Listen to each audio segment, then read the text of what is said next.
তুমি কি স্টাফ সিলেকশনের পরীক্ষার্থী? তুমি কি এসএসসিজিডি পরীক্ষা দিয়েছো 11 তারিখের ভেতরে? তাহলে তোমার জন্য ব্রেকিং নিউজ নিয়ে চলেছে আমি Imran Khan. You watching my study class.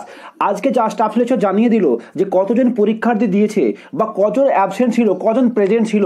সব থেকে বড় খবর, কবে পরীক্ষার রেজাল্ট বেরোবে তার সমস্ত কিছু অফিসিয়ালি ওয়েবসাইটে দিয়ে দিল। অফিসিয়াল ওয়েবসাইটের নাম হচ্ছে ssc.nic.in। এখানে গেলে তুমি একটি ইম্পর্টেন্ট আপডেট নোটিফিকেশন জানতে পারবে, যার ডেট হচ্ছে 11/3/2018, সময় হচ্ছে 5:30। তো 5:30টার পরে এই নোটিশটি আপলোড হয়েছে, তাই সবার প্রথমে সবার আগে আইকে স্টাডি নিয়ে এলো তোমাদের জন্য এই নোটিশটি। চলো আর দেরি না করে আমি দেখে নিই অফিসিয়াল নোটিফিকেশনে কি আছে। তুমি নিশ্চয়ই দেখতে পাচ্ছ উপরে লেখা আছে ইম্পর্টেন্ট আপডেট। কি তারপরে কি লেখা আছে আমরা পড়ি।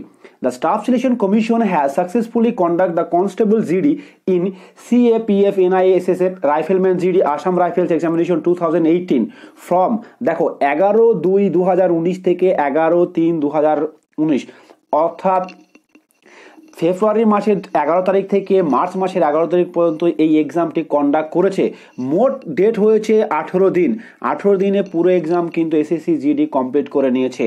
কতগুলো ছেলে ছিল, কতগুলো অ্যাবসেন্ট ছিল, সমস্ত কিছু তোমাদেরকে জানবো আমি আইকে। তার আগে আমার একটা ছোট্ট রিকোয়েস্ট তোমাদের কাছে, প্লিজ আমার চ্যানেলটি সাবস্ক্রাইব করো। কারণ সাবস্ক্রাইব না করে গেলে কবে এই চাকরি পরীক্ষার মেডিকেল হবে, কখন মাঠ হবে বা এভরিথিং হবে তোমাকে কি করে জানবে।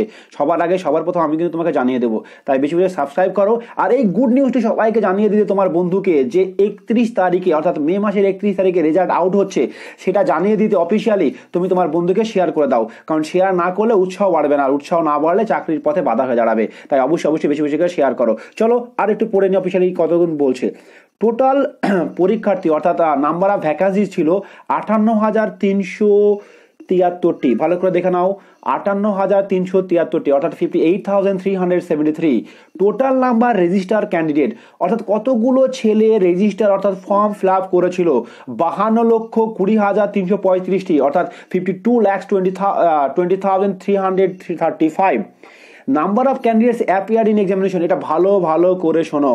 এইটা বলতে চাইছে যে 30 লাখ ক্যান্ডিডেট, ইয়েস 30,41,284 জন। তার মাত্র কি হলো, 52 লাখ কিন্তু ফর্ম ফিল আপ করেছিল, তার মধ্যে মাত্র 30 লাখ কিন্তু পরীক্ষা দিয়েছে। তুমি বুঝতে পারছো তোমার জন্য কত সুবর্ণ সুযোগ আছে। মাত্র 58.26% এখানে কিন্তু অ্যাটেন্ডেন্স দিয়েছিল। এদের মধ্যেও কিছু ক্যান্ডিডেটকে তো একদম না পড়ে পরীক্ষা দিয়েছে। সুতরাং তুমি যদি ভালো করাও, তুমি যদি 30+ স্কোর করো, তাহলে কিন্তু তোমার চাকরি পাওয়ার সম্ভাবনা এসে গেছে। তাই তোমার কত স্কোর হয়েছে, কেমন কি চাকরিটা পেতে চাও, তুমি কীভাবে পেতে চাও, সমস্ত কিছু আমাকে কমেন্ট বক্সে জানাও। নাম্বার অফ শিফট, মাত্র 54টি শিফট পরীক্ষা হয়েছে, 3টি শিফটে পরীক্ষা হয়েছে, অর্থাৎ মর্নিং, নুন এবং ইভিনিং, এই 3টি শিফটে পরীক্ষা হয়েছে। টোটাল কতগুলো কেন্দ্র ছিল, 297টি কেন্দ্র ছিল। তুমি দেখতে পাচ্ছ আমি এখানে কালি দিয়ে দাগিয়ে দিচ্ছি। এবং নাম্বার অফ সিটিজ, কতগুলো শহর ছিল, 125টি শহর ছিল। নাম্বার অফ স্টেটস, কতগুলো স্টেটে পরীক্ষা নেওয়া হয়েছে, 31টি স্টেটে পরীক্ষা নেওয়া হয়েছে বা 31টি জায়গায় পরীক্ষা নেওয়া হয়েছে। এবং সর্বশেষে যে গুড নিউজটি তুমি দেখতে পাচ্ছ যে 31/5/2019 রেজাল্ট আউট হবে। সুতরাং খুব তাড়াতাড়ি রেজাল্ট হবে, খুব তাড়াতাড়ি মাঠ হবে। এবার আসি একটা কথা, তোমরা অনেকে শুনেছো যে নর্মালাইজেশন মার্কস 30-এ আনসার দিলে কি 60 হয়? ইয়েস হয়। কিভাবে হয়, কত কি করে হয় নর্মালাইজ, আমি কিন্তু ভিডিও আনতে চলেছি তোমাদের জন্য, যে কাট আপ কত হবে। এই কাট আপটি দেখতে গেলে আমার এই চ্যানেলটিকে সাবস্ক্রাইব করো এবং কাট আপের উপর সুন্দর একটি ভিডিও নর্মালাইজ, যেটাকে নর্মালাইজ বলে, যে 30 নম্বর করে কি করে 60 পাওয়া যায়, বা 30 নম্বর করে কি করে 40 পাওয়া যায়, বা 40 নম্বর কি করে 80 পাওয়া যায়। এই সমস্ত কিছু হতে পারে। 100-এর ভিতরে কেউ 120 পেতে পারে, বা 100-এর ভিতরে কেউ 140 পেতে পারে।